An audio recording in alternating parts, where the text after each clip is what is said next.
का एक बार फिर से ए के इंडिया यूट्यूब चैनल पे। दोस्तों आज जो वीडियो में हम बात करने वाले हैं वो बहुत ही महत्वपूर्ण रहने वाला है अपने यूपीएससी प्रीलिम्स 2025 के लिए। और अभी एक्सपेक्टेड लगभग 45 दिन बचा हुआ है। और इसमें दोस्तों ये जो मैं पीडीएफ आप लोग के साथ जो शेयर कर रहा हूँ, मैं आपको ये गारंटी कह सकता हूँ कि 12 से 15 क्वेश्चन जो यूपीएससी के प्रीलिम्स के क्वेश्चंस होंगे वहाँ पे आपको हेल्प करेगा। लगभग दोस्तों आउट ऑफ 20+ मार्क्स में आपको ये क्वेश्चन, ये पीडीएफ जो है वो हेल्प करेगा। कैसे करेगा, इन सब के बारे में इस वीडियो में हम बात करेंगे। चलिए दोस्तों, बिना ज़्यादा टाइम वेस्ट किए आज के इस वीडियो को शुरू करते। बस आप लोगों से एक छोटा सा रिक्वेस्ट होगा कि आप इस वीडियो को लाइक कर दीजिए, अपने दोस्तों के साथ शेयर कर दीजिए और साथ ही दोस्तों चैनल को सब्सक्राइब कर लीजिए, क्योंकि यूपीएससी प्रीलिम्स से पहले कुछ ऐसी आप लोगों के साथ मैं वीडियो लेके आऊँगा जो कि आपके प्रीलिम्स के लिए बहुत ज़्यादा हेल्पफुल रहने वाला है। दोस्तों जैसा कि मैंने आप लोगों के साथ बताया है कि ये बहुत ही इंपॉर्टेंट है ये पीडीएफ, क्योंकि मैंने आपको 20 से ज़्यादा मार्क्स की बात करा है। डायरेक्टली लगभग 20 मार्क्स के आसपास आपको हेल्प करेगा। अगर आपको मेरे पे भरोसा नहीं है तो आपके सामने 2024 का प्रीलिम्स का पेपर है, आप उसी निकालिए और 2024 का जो राष्ट्रपति का अभिभाषण होता है उसे निकाल के देखिए और आप दोनों मैच करके देखना। लगभग दोस्तों 15 से ज़्यादा क्वेश्चन आपको डायरेक्टली और इनडायरेक्टली जो है आपको देखने को मिल जाएगा। सिर्फ ये 28 पेज की पीडीएफ है दोस्तों आप लोगों के पास, जो मैंने आप लोगों के लिए यहाँ पे हाईलाइट कर दिया है। ठीक है, ये टोटल कुल 28 पेज की आपकी पीडीएफ है जो कि आप लोग यहाँ पे देख सकते हो। ठीक है, तो इस 28 पेज को आपको कैसे पढ़ना है, क्या इसी पीडीएफ को जो लिखा हुआ है उससे काम चल जाएगा या इससे ज़्यादा कुछ करना पड़ेगा? तो दोस्तों मैंने इससे ज़्यादा कुछ करने के लिए आप लोगों के लिए एक चीज़ यहाँ बनाया है जो कि बहुत मेहनत लगा इसमें। ये पार्ट 1 है, अभी इसकी एक और पीडीएफ आप लोगों के लिए मुझे बनाना है। ठीक है, ये पार्ट 1 है, लगभग 1 से लेकर 15 पेज तक का ये सारा कुछ मैंने यहाँ पर आप लोगों के लिए कवर कर दिया है, जो इस वीडियो में मैं आप लोगों को बताऊँगा कि कैसे मिलेगा। दोस्तों इस पीडीएफ को मैंने क्या किया, अपने टेलीग्राम ग्रुप जो ए के इंडिया ग्रुप है मैंने उसे डाल दिया है। वहाँ से आप चाहो तो डाउनलोड कर सकते हो, क्योंकि उसमें मैंने ये हाईलाइटेड डाला है जो इंपॉर्टेंट है। और दोस्तों इसका लिंक जो है आपका नीचे डिस्क्रिप्शन में मिल जाएगा, वहाँ से आप इसे ज्वाइन कर सकते हो। लेकिन दोस्तों पहले मैं आपको बता देता हूँ कि इस पीडीएफ में आपको क्या मिलेगा और देन ये जो मैंने माइंड मैप आप लोगों के लिए बनाया इसमें क्या है। दोनों में थोड़ा बेसिक डिफरेंस है, और वो डिफरेंस क्या है, जैसे कि इसमें आपको पहले पैराग्राफ में राष्ट्रपति अभिभाषण में 75वीं वर्षगांठ के बारे में बताया गया है। फिर यहाँ पे बाबा साहब भीमराव अम्बेडकर की थोड़ी सी योगदान के बारे में बताया गया है। महाकुंभ के बारे में है, प्रधानमंत्री जो डॉक्टर मनमोहन सिंह जी थे उनकी मृत्यु के बारे में यहाँ पे दिया गया है। उसके बाद प्रधानमंत्री आवास योजना के बारे में कुछ स्कीम वगैरह यहाँ पे बहुत सारी स्कीम दी है, जैसे कि स्वामित्व योजना के बारे में यहाँ पे दिया गया कि संपत्ति कार्ड बांटा गया। लेकिन आपने देखा होगा यूपीएससी के क्वेश्चन में अगर कोई स्कीम आता है तो आपसे मिनिस्ट्री पूछा जाता है, उसके बारे में थोड़ा और बेसिक डिटेल पूछा जाता है। सिर्फ इतना से आपका काम नहीं बनेगा, इसी के लिए मैंने ये माइंड मैप आप लोगों के लिए बनाया है। एक पेज में आप लोगों को मिल जाएगा यहाँ पे। ठीक है, पीएम किसान सम्मान निधि है, इसी तरह से बहुत इंपॉर्टेंट हाईलाइटेड जो भी है ना आप लोगों के लिए यहाँ पे मैंने हाईलाइट कर दिया है। तो आप चाहो तो इसे भी पढ़ सकते हो, ये आपका फ्री ऑफ कॉस्ट है। ये आप चाहो तो गूगल से भी डाउनलोड कर सकते हो या कहीं से भी, ये मैं अपने टेलीग्राम में भी आप लोगों के लिए दे दिया हूँ ये हाईलाइटेड वाला। लेकिन दोस्तों ये माइंड मैप के लिए आपको क्या करना होगा, देखिए दोस्तों सच बताऊँ, कम से कम मुझे इस एक पेज को बनाने में मेरा कम से कम 6 से 7 घंटा का टाइम गया है। ठीक है, तो अगर मैं आप लोगों के साथ इसे फ्री में शेयर करूं तो आप इसकी कीमत कभी नहीं समझ पाओगे कि ये जो पीडीएफ मैंने आप लोगों के लिए बनाया है वो प्रीलिम्स में कितना हेल्पफुल होगा। खास करके उन विद्यार्थियों के लिए जो पहला अटैम्प्ट में या जो अटैम्प्ट देने वाले हैं इन फ्यूचर, उनके लिए बहुत काम में आ जाएगा। ठीक है, तो आप लोग बस इस बात को समझिएगा, ये मेरा टाइम का कॉस्ट नहीं है, ये अगर पीडीएफ आप लोगों तक जाए तो ये उसका कॉस्ट हो। ठीक है, क्योंकि फ्री की चीज़ें बस फ्री तक ही रह जाती है, फिर उसका कोई महत्व नहीं रह जाता। तो जो मैंने मेहनत किया है आप लोगों के लिए, और देन आप जो अपना कुछ इसमें इन्वेस्टमेंट करोगे, देन आपको इसकी महत्व जो है वो समझ में आएगा और आप इसे पढ़ोगे। ठीक है, मैं आगे वीडियो में आप लोगों को बताऊँगा कि ये पीडीएफ आप लोगों को कितना में पड़ेगा और कैसे आप लोगों को मिलेगा। ठीक है, देखिए दोस्तों ये पहला आप लोगों का है संविधान के बारे में यहाँ पे दिया हुआ है, संविधान और गणतंत्र के बारे में दिया हुआ था। आपने देखा होगा कि 75वीं वर्षगांठ जो है इस बार जो है वो मनाया गया है। तो इसे कहाँ से पढ़ना है मैं आपको बता दूँ, कुछ ऐसे डॉक्यूमेंट्स हैं जो कि मैं आप लोगों को अपने टेलीग्राम ग्रुप में डायरेक्टली दूंगा और उसके जस्ट नीचे मैं लिख दिया करूंगा कि from AK India Telegram group, वो मैं आप लोगों को प्रोवाइड कराऊंगा क्योंकि आपको वहाँ से भी उसे करना होगा। तो ये डॉक्यूमेंट जो है दोस्तों अभी PIB ने एक निकाला है 75 फैक्ट्स करके, ठीक है, ये मैं अपने टेलीग्राम ग्रुप में डाल दूंगा आप लोगों के लिए, बहुत अच्छा है, आप इसे ज़रूर देख लीजिएगा, ठीक है। उसके बाद दोस्तों एक अपना अगला पैराग्राफ था महाकुंभ को लेकर के, ठीक है। आप देखोगे कि महाकुंभ को लेकर के चीज़ें यहाँ पे बताई गई थी। अभी अपना महाकुंभ हुआ है और कितना महत्व की बात रहा है, ये गवर्नमेंट ऑफिशियल का मैंने यहाँ पे आप लोगों के लिए डाला है, ठीक है, जो गवर्नमेंट ऑफिशियल महाकुंभ का वेबसाइट बनाया गया है। तो उस महाकुंभ में महाकुंभ मेले का मतलब यहाँ पे जो है वो बताया गया है कि महाकुंभ का मतलब क्या होता है, ठीक है। उसके बाद देखोगे दोस्तों आप कि दुनिया का सबसे बड़ा सार्वजनिक समागम यहाँ पे किया गया है।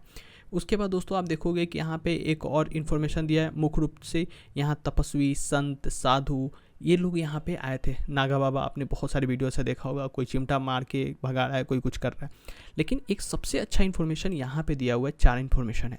एक जो जितने भी हमारे महाकुंभ होते हैं वो 4 जगह पे होते हैं इंडिया में। एक हरिद्वार उत्तराखंड में होता है, नदी के तट यहाँ पे दिया हुआ है, तो आपको बस ध्यान रखना है। ये चारों इन्फॉर्मेशन मैंने आप लोगों के लिए यहाँ पे दे दिया है। मध्य प्रदेश में जो उज्जैन है, शिप्रा नदी किनारे वहाँ होता है। नासिक महाराष्ट्र में जो गोदावरी नदी के तट पे है वहाँ पे। उत्तर प्रदेश का प्रयागराज जो गंगा यमुना सरस्वती का संगम है वहाँ पे। तो UPSC कभी भी इससे PYQ कभी भी क्वेश्चन एक फॉर्म कर सकता है और बहुत ही आसानी से यहाँ से आपको ये क्वेश्चन देखने को मिल जाएगा। और आपने देखा होगा कि एक जो घटना हमारा घटा था, यहाँ पे भगदड़ वगैरह मच गया था मौनी अमावस्या के दिन, तो उसके बारे में भी यहाँ पे जिक्र किया गया है। आप चाहो तो डॉक्टर मनमोहन सिंह के बारे में थोड़ा सा पढ़ लेना, क्योंकि थोड़ा सा महत्वपूर्ण है, इनकी मृत्यु हुई है, प्रधानमंत्री हैं, तो इनके बारे में थोड़ा सा पढ़ लीजिएगा। अब देखिए एक स्कीम है जो है प्रधानमंत्री आवास योजना, ठीक है। अब ये कैसे काम करता है, इसके बारे में हमें क्या क्या ध्यान रखना है। लेकिन दोस्तों आप देखोगे कि प्रेसिडेंट स्पीच में सिर्फ आपको प्रधानमंत्री आवास योजना का सिर्फ जिक्र किया गया है, ठीक है। तो यहाँ से हमारा ये चीज़ कंप्लीट नहीं होता, यहाँ सिर्फ आवास योजना की बात किया गया है। लेकिन हमें क्या क्या जानना है आवास योजना के बारे में, जो मैंने आप लोगों के लिए यहाँ पे दे दिया है। 2 तरीके से आवास योजना काम करता है, एक शहरी क्षेत्रों के लिए और ग्रामीण क्षेत्रों के लिए, और दोनों की जो नोडल मंत्रालय होता है वो अलग अलग होता है। देखो, शहरी के लिए आवास और शहरी मंत्रालय और ग्रामीण के लिए ग्रामीण विकास मंत्रालय होता है, और दोनों जो है वो केंद्र प्रायोजित स्कीम है, ठीक है। तो यहाँ पे मैंने इसके लिए डाल दिया है, आप बहुत आसानी से इसे रिवाइज कर सकते हो। अभी एक स्वामित्व योजना है, ठीक है। ये स्वामित्व योजना में बहुत सारे संपत्ति कार्ड जारी किए गए हैं, तो इसके बारे में थोड़ा सा जान लेते हैं कि योजना के बारे में थोड़ा जान लेते हैं। ये मंत्रालय कौन सा है, तो मंत्रालय आपका पंचायती राज मंत्रालय है, केंद्रीय क्षेत्र का योजना है ये, ठीक है। इसमें क्या है, ड्रोन के माध्यम से क्या कराया जाएगा, मैपिंग किया जाएगा, और उस मैपिंग करने के बाद जो भी संपत्ति होगी उसे उस संपत्ति के मालिक को एक स्वामित्व कार्ड दे दिया जाएगा, और वो क्या करेगा, गांव के घरेलू मालिकों को उसके अधिकारों का रिकॉर्ड रखेगा, ठीक है। तो यहाँ पे इसके बारे में एक बेसिक से जानकारी है, और ये आप मानो जहाँ तक मेरे से पॉसिबल हो पाया है, जितने भी गवर्नमेंट ऑफिशियल वेबसाइट है मैंने वहाँ से इन सभी स्कीम को लेकर आया हूँ, जो भी स्कीम के बारे में है, ठीक है। चलिए अगला है आपके पास एक PM किसान सम्मान निधि, ये भी एक बहुत महत्वपूर्ण है। अब इसमें बहुत सारे किसानों को जो है बहुत सारा पैसा वितरित किया गया है। तो सबसे पहले हमें समझना होता है कि कौन से मंत्रालय के तहत है।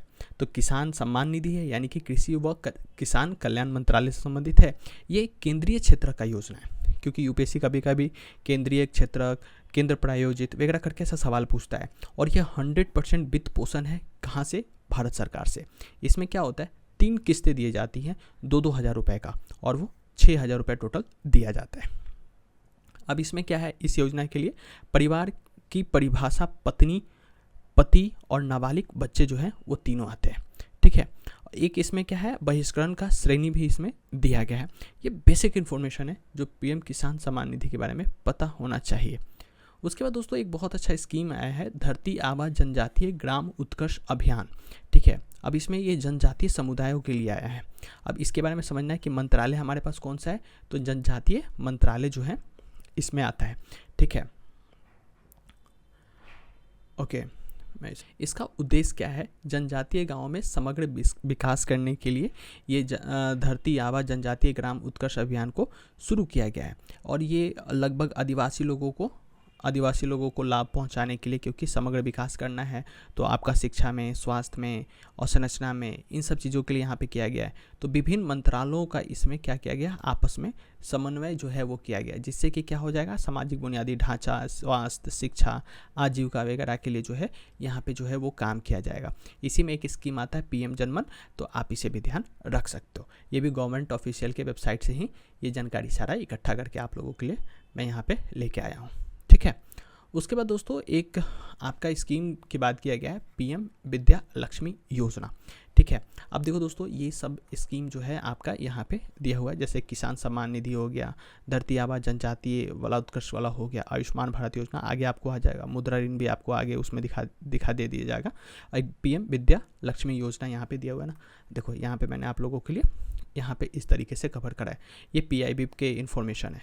ठीक है, तो मैंने जैसे आप लोगों को बार बता रहा हूँ, ये मैंने गवर्नमेंट ऑफिशियल से ही सारा इन्फॉर्मेशन लेके आप लोगों के लिए आया हूँ। ठीक है, लेकिन आगे बढ़ने से पहले मैं आप लोगों को बता दूँ, ये आप लोगों को PDF मिलेगा कैसे। देखिए दोस्तों, ये PDF मैंने आप लोगों को बताया कि मैंने इसमें वैल्यू ऐड किया आप लोगों के लिए, और एग्ज़ाम से पहले इस तरह की मटेरियल बहुत इंपॉर्टेंट हो जाता है। 1 पेजर नोट्स है, बहुत आसानी से आप कहीं पे भी रिवीजन कर सकते हो, सभी इंपॉर्टेंट टॉपिक है।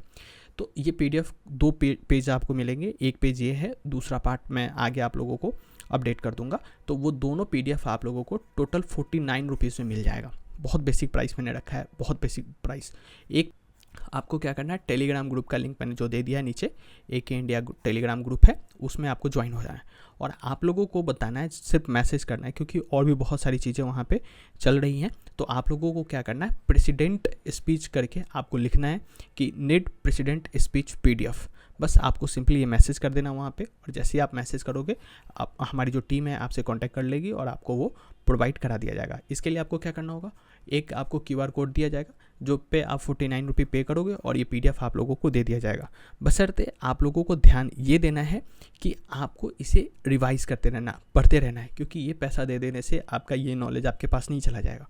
आपको इसके लिए पढ़ना पड़ेगा, तो इसको आपको लगातार रिवाइज करते रहिएगा। थोड़ा बहुत अगर आपको लगे कहीं और अपडेट करने के लिए तो आप कर लीजिएगा, बट मुझे उम्मीद है कि इससे ज़्यादा आपको अपडेट करने की ज़रूरत नहीं पड़ेगा।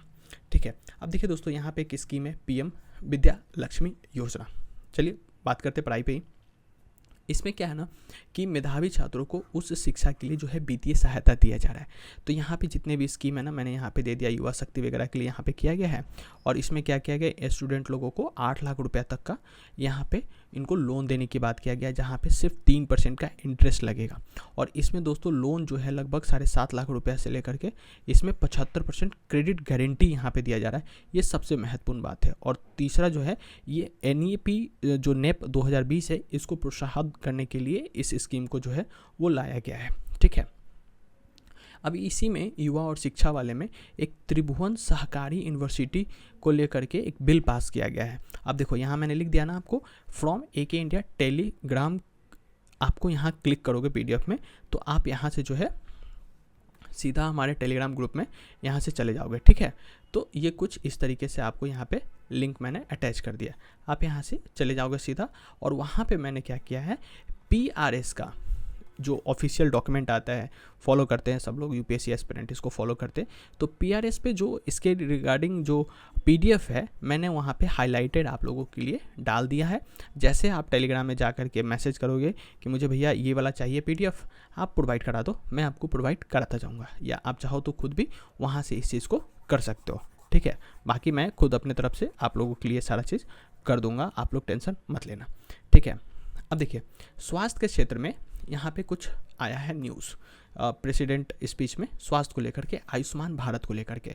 यहाँ पे क्या किया गया, 70 वर्ष से अधिक लोगों के लिए भी क्या किया गया है, यहाँ पे 5 लाख रुपए का सालाना स्वास्थ्य बीमा की बात किया गया है। तो हमें ये समझना है कि आयुष्मान स्कीम के अंतर्गत कौन सी चीज़ें कराई जा रही है। ठीक है, तो इसका सबसे पहले हमें मंत्रालय ध्यान रखना है। UPSC का सबसे फेवरेट मंत्रालय जो है वो दे देते हैं और वो गलत सही की चीज़ों में कर दिया जाता है। एलिमिनेशन के तौर पे लगभग मंत्रालय गलत ही दिया जाता है, बट एलिमिनेशन पे ना रहते हुए पहले आप चीज़ों को याद कर लीजिए। ठीक है, एक केंद्र प्रायोजित स्कीम है और ये जो है प्राथमिक क्षेत्रों के लिए काम नहीं करता है, ये द्वितीयक और तृतीयक देखभाल के लिए काम करता है। आयुष्मान, ये ध्यान रखिएगा, प्राथमिक चिकित्सा के लिए काम नहीं करेगा।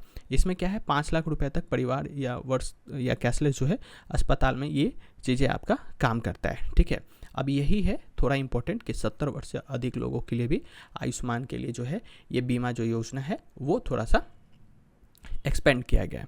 ठीक है, एक अगला आपके पास न्यूज़ यहाँ पे आता है प्रधानमंत्री ग्राम सड़क योजना के बारे में। ठीक है, तो इसको आप ऐसे देखो, मैंने यहाँ पे दिया है। इसमें भी क्या किया गया ना कि प्रधानमंत्री ग्राम सड़क योजना में इसका भी विस्तार किया गया और ये चौथा चरण है। ठीक है, ये चौथा चरण है प्रधानमंत्री ग्राम सड़क योजना के बारे में। ठीक है, तो इसे अब क्या किया गया, पहले मैदानी इलाके में था, अब इसे पूर्वोत्तर वाले क्षेत्रों में, पहाड़ी वाले क्षेत्रों में, या जो वामपंथी उग्रवाद वाला जो क्षेत्र है, प्रभावित क्षेत्र है, वहाँ पे भी इसे जो है एक्सपेंड किया जा रहा है। ये किस तरह का स्कीम है, तो एक केंद्र सरकार का एक योजना है। पहले केंद्र सरकार का सिर्फ था, लेकिन अब जो है केंद्र और राज्य मिल करके दोनों आपस में 60 और 40 के अनुपात में इस चीज़ को कर रहे हैं। और 100% केंद्र प्रायोजित पहले था, वही मैं बता रहा था आपको। अब इसमें केंद्र और राज्य मिल करके 60 और 40 में है। लेकिन जैसे ही ये पहाड़ी क्षेत्रों में जाएगा, पूर्वोत्तर क्षेत्रों में जाएगा, तो ये 90-10 के रेशियो में हो जाएगा। जिसके साथ जिस तरह का ट्रीटी होगा ना गवर्नमेंट के साथ, वो उस तरीके का होगा। लगभग 90-10 के रेशियो में ही ये उस साइड काम करेगा। ठीक है, उसके बाद दोस्तों एक सबसे महत्वपूर्ण आया था अपना मुद्रा ऋण सीमा। मुद्रा ऋण सीमा जो है आप देखोगे कि 10 लाख से बढ़ा करके 20 लाख कर दिया गया, और इसी को जो है वो तरुण प्लस का नाम दिया गया। ठीक है, 20 लाख वाला लोन को तरुण प्लस का नाम दिया गया। यहाँ पे मैंने आप लोगों को बता दिया है मुद्रा योजना के बारे में। जैसे ये 2015 में स्कीम शुरू किया गया था, तो उस समय जब स्कीम शुरू किया गया था तो उस समय इसमें जो है लगभग जो है 10 लाख रुपए यहाँ पे रखी गई थी इसके लिए। अब कौन कौन से लोग मुद्रा के अंतर्गत लोन दे सकते हैं इसके बारे में यहाँ पे दिया गया है। तो जितने भी वाणिज्यिक बैंक होते हैं जैसे SBI, एक्सिस बैंक, ये सब ये दे सकते हैं। RRB जो रीजनल रूरल बैंक जितने भी वो दे सकते हैं। जो स्मॉल पेमेंट बैंक होते हैं वो देंगे। MFI, NBFC द्वारा जो है ये मुद्रा लोन दिया जा सकता है। तो आपको एक पॉइंट ये वाला ध्यान रखना है, बहुत इंपॉर्टेंट है। उसके बाद इसमें मैंने आपको बताया शिशु, किशोर, तरुण और तरुण प्लस नामक 4 उत्पाद इसमें जो है रखे गए हैं। और इसका जो कैटेगरी वाइज यहाँ पे आप देख सकते हो, मैंने यहाँ पे इसके बारे में दे दिया है। ठीक है, यहाँ पे कि शिशु में कितना तक लोन कवर होता है, तो 50,000 तक होता है। और UPSC इस तरह का सवाल कभी भी पूछ सकता है। किशोर में कहाँ से कहाँ तक है, तो 50,000 से लेकर 5 लाख, तरुण में 5 लाख से लेकर के 10 लाख, और तरुण प्लस जो है 10 से लेकर के 20 लाख के बीच में जो है वो कवर करता है। ठीक है, उसके बाद दोस्तों परिवहन में कुछ खास इंपॉर्टेंट नहीं है। नई ट्रेनें चलाई गई हैं, तो वंदे भारत ट्रेन चलाया गया, तो ये कुछ खास इंपॉर्टेंट नहीं है, इसे ध्यान मत दीजिएगा। उसके बाद महत्वपूर्ण विधायी पहल जो है वो किया गया है, वन नेशन वन इलेक्शन, बहुत इंपॉर्टेंट है। इसके लिए एक अलग से PDF मैं आपको टेलीग्राम ग्रुप में डाल दूंगा। उसके बाद वक्फ अधिनियम संशोधन जो है इसके लिए भी मैं अलग से PDF आप लोगों को डाल दूंगा, क्योंकि इसे आपको अलग से पढ़ना होगा। और ये सभी आपके प्रेसिडेंट स्पीच के अंदर आप लोगों को मिल जाएगा, जैसे कि वन नेशन वन इलेक्शन, वक्फ अधिनियम संशोधन के बारे में यहाँ मैंने डाल दिया। ठीक है, उसके बाद है विकसित भारत का विजन है। कुछ खास ऐसा इंपॉर्टेंट है नहीं, आप बस बेसिकली पढ़ लेना। अब देखो गरीबी उन्मूलन के लिए कुछ जो है स्कीम जो है चलाई जा रही है, जिसमें राष्ट्रपति अभिभाषण में दिया गया। जैसे एक स्वच्छ भारत मिशन है, तो स्वच्छ भारत मिशन कब आया, कौन से मंत्रालय के तहत है, तो 2014 में इसकी शुरुआत किया गया 2 अक्टूबर के दिन। उस दिन महात्मा गांधी की जयंती है। अभी स्वच्छ भारत मिशन जो है उसमें 2 उप मिशन भी होती है, और ये मिशन जो है, ये जो अभियान है वो केंद्र प्रायोजित योजनाएं हैं। इसमें देखो जैसे कि एक है स्वच्छ भारत मिशन जो है वो ग्रामीण वाला है, वो अलग मंत्रालय जल शक्ति मंत्रालय उसको लीड करती है, और जो स्वच्छ भारत मिशन शहरी है उसे जो है आवास और शहरी मंत्रालय द्वारा लीड किया जाता है। तो इस तरह के इन्फॉर्मेशन UPSC कभी भी पूछ सकती है, आपको ध्यान देना है। उज्ज्वला योजना किससे संबंधित है, मुफ्त में आपको जो गैस कनेक्शन होता है उसके लिए है। तो इसे एक्सपेंड करके 10 करोड़ लोगों तक निःशुल्क इसका गैस कनेक्शन पहुंचाने का लक्ष्य जो है वो रखा गया है, और इसे प्रधानमंत्री उज्ज्वला योजना 2.0 कहा गया है। अभी कौन सा मंत्रालय के तहत आता है, तो पेट्रोलियम और प्राकृतिक गैस मंत्रालय के तहत आता है। ठीक है, 2016 में इसे शुरू किया गया था। तो इसमें और भी चीज़ें जो मैंने आप लोगों के लिए हाईलाइट कर दिया, जो उतना कुछ खास इंपॉर्टेंट मुझे नहीं लगा है, बट आप उसे पढ़ लीजिएगा। अब देखो एक स्कीम है जल जीवन मिशन, बहुत इंपॉर्टेंट स्कीम है। कौन सा मंत्रालय के तहत आता है, तो पेयजल एवं स्वच्छता विभाग और जल शक्ति मंत्रालय दोनों मिलकर इसे करता है। और यूपीएससी अब विभाग और ये जो गवर्नमेंट ऑफिशियल की वेबसाइट पे जो जानकारी रहती है उसे आपको बेसिकली ध्यान रखना होगा। बेसिक जानकारी यहाँ पे आप लोगों के लिए दिया गया है। देखिए, अब इसी जल जीवन मिशन के तहत आप जब इसके वेबसाइट पे जाओगे तो यहाँ पे एक वॉश प्रोग्राम चलाया जा रहा है, ठीक है। वाटर सैनिटाइजेशन, हाइजीन वगैरह के प्रोग्राम यहाँ पे चलाया जा रहा है। और एक यहाँ पे ग्रे वाटर मैनेजमेंट के बारे में यहाँ पे दिया हुआ है। तो ग्रे वाटर मैनेजमेंट क्या होता है? इसमें ऐसा वाटर के बारे में किया जाता है जो हम यूज़ करते हैं, जैसे बर्तन धोने के बाद जो हमारा पानी बच जाता है हम उसको दोबारा यूज़ करेंगे, लेकिन इस ग्रे वाटर में हम शौचालय वाला पानी का इस्तेमाल नहीं करते, ठीक है। एक तरीके का सामुदायिक तौर पे, हम सामुदायिक दृष्टिकोण के तौर पे ये जल जीवन मिशन को हम लोग देखते हैं, ठीक है। एक बड़ा अच्छा कीवर्ड आया था, नियो मिडिल क्लास, बस देख लेना क्या होता है, ठीक है। यहाँ पे एक दिया हुआ है महिला सशक्तिकरण के लिए भी बहुत कुछ यहाँ पे किया गया है प्रेसिडेंट स्पीच में, जैसे नारी शक्ति वंदना अधिनियम। आप देखोगे कि 2024 में यहाँ से PYQ में भी सवाल पूछा गया। अब इसमें मैंने क्या किया है, आपको अलग से इसके लिए मैं एक PDF दे दूंगा जो कि बहुत महत्वपूर्ण है, इसको डिटेल में पढ़ना है, ठीक है। स्वयं सहायता समूह है, यहाँ बेसिक जानकारी है, कुछ खास नहीं है। एक स्कीम था लखपति दीदी और ड्रोन दीदी, तो इसमें जो है तकनीकी तौर पे इसको देखा गया था, ड्रोन दीदी और लखपति दीदी को तो उनका जो आय है वो 1 लाख करने के लिए यहाँ पे चीज़ें की गई है। शिक्षा और अनुसंधान के तौर पे देखें, नेप 2020 जो है मातृभाषा में शिक्षा देने के लिए यहाँ पे किया गया है। एक ये कीवर्ड आप याद रखिएगा, अटल टिंकरिंग लैब्स, जो कि स्कूल, एक तरीके का स्कूल है, 10,000 से ज़्यादा स्कूलों में ये अटल टिंकरिंग लैब वगैरह के लिए यहाँ पे काम किया जाएगा। वन नेशन वन सब्सक्रिप्शन यहाँ पे है, बेसिक जानकारी है। और एक QS एशिया रैंकिंग जो है वो डाला गया है। हाँ, सबसे महत्वपूर्ण है आपका नालंदा विश्वविद्यालय का नवीनीकरण, इसे आप ध्यान रखिएगा। अंतरिक्ष क्षेत्र में गगनयान और इसरो का 100वां जो सफल लॉन्च है, और एक डॉकिंग सिस्टम, ये भी आपको ध्यान रखना है कि डॉकिंग सिस्टम क्या होता है, गगनयान मिशन ये क्या है। तो इसके लिए आप इसरो के वेबसाइट पे चले जाइएगा, प्लीज़ चले जाइएगा, क्योंकि वहाँ पे इसके बारे में बहुत कुछ दिया हुआ है, जैसे कि किस तरीके का गगनयान मिशन है, किस तरीके का उसमें हमने अपना मिसाइल सिस्टम बना रखा है, जो भी हमारा स्पेस लॉन्च करने का जो सिस्टम है हमारा किस तरीका है, उन सब चीज़ों के बारे में यहाँ पे दिया हुआ है। 100वां सफल लॉन्च अभी तक इसरो ने अपना कर लिया है, तो इसके बारे में भी यहाँ पे न्यूज़ है, तो बस आप इसको देख लीजिएगा एक बार, ठीक है। उसके बाद विज्ञान और नवाचार के तौर पे भी बहुत कुछ यहाँ पे अपना निकल के आया, जैसे कि एक विज्ञान धारा योजना था ये है, और जो कि इनोवेशन को बढ़ाने के लिए तौर पे था, ठीक है। एक राष्ट्रीय क्वांटम मिशन है, तो क्वांटम मिशन के बारे में मैंने यहाँ पे आप लोगों के लिए डिटेल में दे दिया है, ठीक है। और ये ChatGPT के थ्रू मैंने कुछ इन्फॉर्मेशन को समराइज कराया है, ठीक है, कि मिशन की स्वीकृति जो है वो 2023 में जो है दिया गया, लगभग 6,000 करोड़ रुपए की यहाँ पे बजट में मंजूरी भी दी गई है, ठीक है। आप इसमें देखोगे कि इसमें क्या है, वैज्ञानिक और औद्योगिक अनुसंधान विकास वगैरह के लिए चीज़ें किया जा रहा है। क्वांटम कंप्यूटर के बारे में यहाँ पर मैंने बता दिया है, ठीक है। और उसमें तो बाकी आप थोड़ा देख लीजिएगा, बाकी तो कुछ ऐसा खास मेरे को नहीं लगता इसमें, ठीक है, वो है। और उसके बाद एक बहुत इम्पॉर्टेंट, क्योंकि यूपीएससी का इस तरह का जो कीवर्ड होता है ना वो बहुत अच्छे से पूछता है, बायो E3 पॉलिसी के बारे में। देखो यहाँ पे बायो E3 पॉलिसी जो है वो बायोटेक्नोलॉजी फॉर इकोनॉमी, इन्वायरमेंट और एम्प्लॉयमेंट, यानी कि E for environment, E for आपका इकोनॉमी और E फॉर आपका एम्प्लॉयमेंट यहाँ पे आपका दिया गया है, ठीक है। तो इस तरीके से चीज़ों को आपको समझ के रखना है, ठीक है। और भी बहुत सारी चीज़ें यहाँ पे आप लोगों को दिया गया है, जैसे कि मैं आपको बता दूँ, इस अभिभाषण में थोड़ा सा PDF, ठीक है, इम्पोर्टेंट PDF है, ठीक है, और लगभग आपके लिए बहुत इम्पोर्टेंट है, ठीक है। एक आपका सबसे महत्वपूर्ण जो अभी हुआ है अभी अपने पास, वो है आपका 8वें वेतन आयोग के बारे में, ठीक है। तो हमें थोड़ा सा समझना है कि 8वें वेतन आयोग किस तरीके से काम कर रहा है, ठीक है।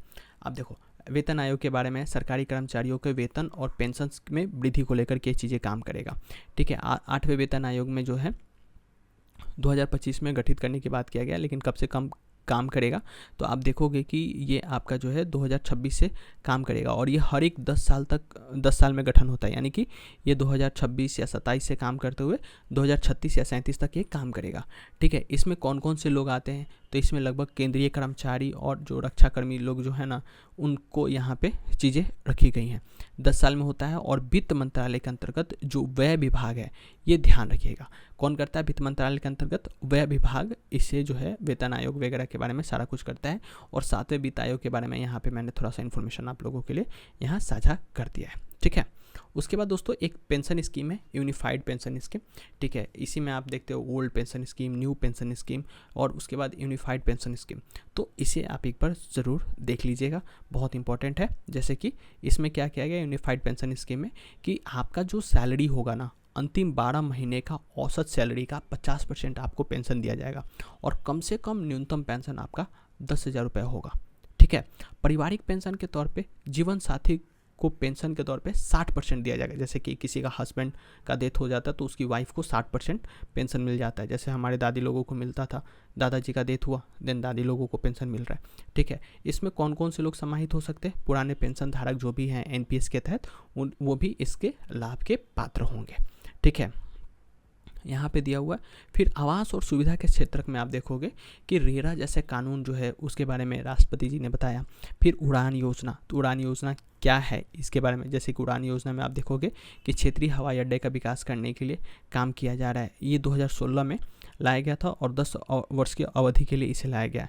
इसे टायर 2, टायर 3, टायर 4 जैसे दूर दराज क्षेत्रों में अब धीरे धीरे जो है इसे एक्सपेंड किया जा रहा है। मंत्रालय कौन है हमारे पास, तो नागरिक और उड्डयन मंत्रालय के तहत इसे जो है चीज़ों को लाया गया है, ठीक है। आप देख सकते हो जन औषधि केंद्र, ये बहुत बहुत महत्वपूर्ण केंद्र के तौर पे ये उभर के आया है, जो मेडिकल क्षेत्रों के लिए, आम लोगों के लिए, जेनरिक दवाइयों के लिए जो है ये काम कर रहा है। इसमें 80% तक दवाइयों को जो है वो छूट दिया गया है। अभी कर सुधार को लेकर के अभी कर अधिनियम वगैरह भी अपना आया है, तो इसे मैंने टेलीग्राम ग्रुप में आप लोगों के लिए डाल दूंगा, आप वहाँ से इसे देख लेना, ठीक है। अब युवा रोजगार वगैरह में क्या क्या हमारे पास है, तो भारत का एआई मिशन एक बहुत महत्वपूर्ण है। आप देख सकते हो एआई मिशन के बारे में क्या क्या हमारे पास है, ठीक है। होप आप लोगों को ये दिख रहा होगा, ठीक है। अब एआई मिशन में हमारे पास क्या है, लगभग 10,300 करोड़ रुपए का इन्वेस्टमेंट जो है यहाँ पे किया गया बजट के द्वारा। अब इसमें सार्वजनिक और निजी भागीदारी के लिए बात किया गया और 10,000 जो ग्राफिकल यूनिट है उसके लिए काम किया गया। अब देखो एआई जो हमारा इंडिया एआई मिशन है, इसी के तहत ये जो जीपीयू वगैरह है ना, जैसे कि आपने देखा होगा कि बहुत सारे अभी जो अपना एआई सिस्टम निकाला है, जैसे चैट जीपीटी हो गया या डीपसीक वगैरह हो गया, वो भी बहुत सारे जीपीयू वगैरह का इस्तेमाल कर रहे हैं। तो अगर इस तरह से अगर इस्तेमाल होता है या इंडिया इसमें ज़्यादा अनुसंधान वगैरह करता है, तो शायद इंडिया का भी कोई ऐसा चैट जीपीटी जैसा कुछ वर्जन आपको देखने को मिले। कौन सा मंत्रालय है, तो मैट्रिक्स का मंत्रालय के तौर पर आप देख सकते हो, ठीक है। तो ये हो गया आपका मंत्रालय इसका भारत एआई मिशन का लेकर के। देखो अभी विश्व रैंकिंग जो है आया है इसके लिए क्यूएस फ्यूचर स्किल्स इंडेक्स के तौर पे और एक ग्लोबल इनोवेशन इंडेक्स के तौर पे यहाँ पे आया है। तो ये पीआईबी का इन्फॉर्मेशन मैंने आप लोगों के लिए यहाँ पे दे दिया है, आप इसे एक बार चाहो तो देख लेना। फिर उसके बाद जीएसटी वगैरह के लिए यहाँ पे है, ठीक है। जीएसटी एक राष्ट्र एक कर आपको देख लेना, मैंने इसके लिए टेलीग्राम में पीडीएफ एक डाल दूंगा, ठीक है। ये मुद्रा ऋण सीमा जो है मैंने आप लोगों को अभी बताया है, एक हाँ बता चुका अभी पहले, ठीक है। आप देख सकते हो पीएम स्वनिधि वाला स्कीम जो है ना यहाँ पे दिया गया। स्वनिधि किसके लिए है, तो जो रेहड़ी पटरी वगैरह पे जो लोग यहाँ वर्क करते हैं ना, उनको ऋण वगैरह देने के संदर्भ में ये लाया गया था। एक केंद्रीय क्षेत्र की योजना है और ये आवास और शहरी मामलों के मंत्रालय के लिए दिया गया है। पहला इसे 10,000 का लोन दिया जाता है, फिर दूसरे में जब आप 10,000 का लोन आप चुका देते हो देन 20,000 का लोन दिया जाता है आपको, और फिर 20,000 चुका देते हो देन 50,000 का लोन दिया जाता है। और इसमें आपको किसी भी तरीके का कोई गारंटी वगैरह आपको देने की ज़रूरत नहीं होती है। अगर आप 10,000 में डिफ़ॉल्ट कर दोगे तो आपको 20,000 का लोन नहीं मिलेगा। तो इस तरीके का ये पीएम स्वनिधि स्कीम जो है वो लाया गया रेहड़ी पटरियों के लिए, ठीक है। उसके बाद अपने पास कुछ और स्कीमें जैसे अवसंरचना निर्माण के लिए, तो अवसंरचना निर्माण में आपके पास सबसे ज़्यादा महत्वपूर्ण है ये पीएम गति शक्ति। किसी भी तरीके से देखो ये पीएम गति शक्ति के लिए मैंने क्या किया, यहाँ गवर्नमेंट ऑफिशियल का सारा डाटा यहाँ पे मैंने दे दिया है, कौन सा मंत्रालय है, किसके तहत ये काम किया जा रहा है। तो उद्योग और संवर्धन और आंतरिक व्यापार विभाग के द्वारा इसे जो है संचालित किया जा रहा है, ठीक है। मल्टी मॉडल कनेक्टिविटी इंफ्रास्ट्रक्चर है, 2021 में इसे शुरू किया गया था, ठीक है। और ये 7 इंजन द्वारा संचालित है, यानी कि 7 चीज़ों के ऊपर ये ज़्यादा फोकस करता है, जैसे रेलवे, सड़क, बंदरगाह, जलमार्ग, हवाई अड्डा, जल परिवहन, रसद और संरचना वगैरह पे। केंद्र सरकार, राज्य सरकार और निजी क्षेत्र तीनों मिलकर के इसमें काम करते हैं। 7 इंजन के लिए मैंने आप लोगों को बता दिया, ठीक है। और बस यही कुछ इन्फॉर्मेशन इसके बारे में। हाँ, एक बहुत अच्छा इन्फॉर्मेशन है अवसंरचना क्षेत्र में वाधवान डीप वाटर पोर्ट के बारे में यहाँ दिया है। वाधवान डीप वाटर जो पोर्ट है उसके बारे में, ये महाराष्ट्र में बनाया गया है और भारत का 13वां सबसे प्रमुख बंदरगाहों में से एक है। और ये देश का सबसे बड़ा, जब ये बन के तैयार हो जाएगा तो देश का सबसे बड़ा कंटेनर बंदरगाह जो है वो बन जाएगा। ठीक है, तो इसे आप एक बार देख लीजिएगा। उसके बाद छोटा मोटा और इन्फॉर्मेशन है, आप चाहिए तो इसको पढ़ सकते हैं। ओके, और इधर तो मेरे को कोई इन्फॉर्मेशन खास लग नहीं रहा है, आप एक बार पढ़ जरूर लेना, इधर कुछ खास इंपॉर्टेंट इन्फॉर्मेशन लग नहीं रहा है। ठीक है, तो ये सारा कुछ जो है मैंने इस वीडियो में आप लोगों के साथ कवर किया है, जो कि प्रेसिडेंट स्पीच के पेज नंबर 15 तक का जो इन्फॉर्मेशन है ना, मैंने आप लोगों के साथ यहाँ पे, ये आपका 7 हो गया, ये 15 नंबर पेज तक मैंने आप लोगों के साथ यहाँ पे कवर किया है। ठीक है, जैसा देख सकते हो अभी रात को बज रहे हैं लगभग 12 और मैं आप लोगों के लिए वीडियो रिकॉर्ड कर रहा हूँ। तो आप लोग प्लीज़, मैं आप लोगों से एक रिक्वेस्ट करूँगा, आप लोग एक बार देखो, ये 14 नंबर टॉपिक तक मैंने आप लोगों के लिए कवर कर दिया, 15 से नेक्स्ट वीडियो में आप लोगों के लिए कर दूँगा। तो इस तरह से एक और पीडीएफ बनेगी जो कि मैं इसी तरीके से डिटेल इन्फॉर्मेशन के साथ आप लोगों के साथ शेयर करूँगा। तो बस आप लोग क्या करना है, आप इस पीडीएफ को बाय करने के लिए आपको कहाँ जाना है, हमारे टेलीग्राम ग्रुप AK इंडिया में, और वह उस ग्रुप में ज्वाइन होना है। ये पीडीएफ अगर आपको चाहिए जो प्रेसिडेंट स्पीच के लिए, क्योंकि हमारा ऑलरेडी एक करंट अफेयर का PT 365 का चल रहा है। ठीक है, अगर आप वो भी लेना चाहें तो उसे भी ले सकते हो, वो 249 के लिए है। और ये प्रेसिडेंट स्पीच वाला जो आपका पीडीएफ है वो 49 रुपीज़ में 2 पीडीएफ आप लोगों को यहाँ मिलेगा। जो पहला पीडीएफ ये है, मैंने एक सैम्पल इमेज भी वहाँ पर डाल दिया है, आप चाहो तो उसे देख सकते हो। बस आपको टेलीग्राम ग्रुप में जाकर के ये कहना है कि मुझे प्रेसिडेंट स्पीच की पीडीएफ चाहिए, आपको हमारी टीम आपसे कनेक्ट कर लेगी। एंड देन आप जैसे ही 49 रुपीज़ जो है हमारे QR पे करते हो, ये पीडीएफ आप लोगों तक पहुंचा दिया जाएगा। क्योंकि हमारे पास कोई पेमेंट ऐसा गेटवे है नहीं कि मैं आप लोगों को बोलूँ कि ऑटोमेटिक आप पेमेंट कर दो। तो जो हमारे पास मैनुअल सिस्टम है, मैं उसी के आधार पर आप लोगों के साथ यहाँ पर काम कर पाऊँगा। ठीक है दोस्तों, तो बस आप लोग इस वीडियो को ज़्यादा से ज़्यादा शेयर करें, और वीडियो पसंद आया, इन्फॉर्मेशन अच्छा लगा हो तो आप इसी वीडियो को ज़रूर लाइक करें। और इसी तरीके के mind map in future, NCERT, उसके बाद जितने भी हमारे स्टैंडर्ड जो बुक हैं उन सभी के नोट्स वगैरह जो हैं हम इसी तरीके से माइंड मैप के साथ आप लोगों के साथ शेयर करते रहेंगे। तो बस आप लोग हमारे चैनल को ज़रूर सब्सक्राइब कर लीजिएगा और अपना प्यार दिखाते रहिए। मिलते दोस्तों आप लोगों से अगली वीडियो में, तब तक के लिए आप हमें दीजिए इजाज़त। जय हिंद।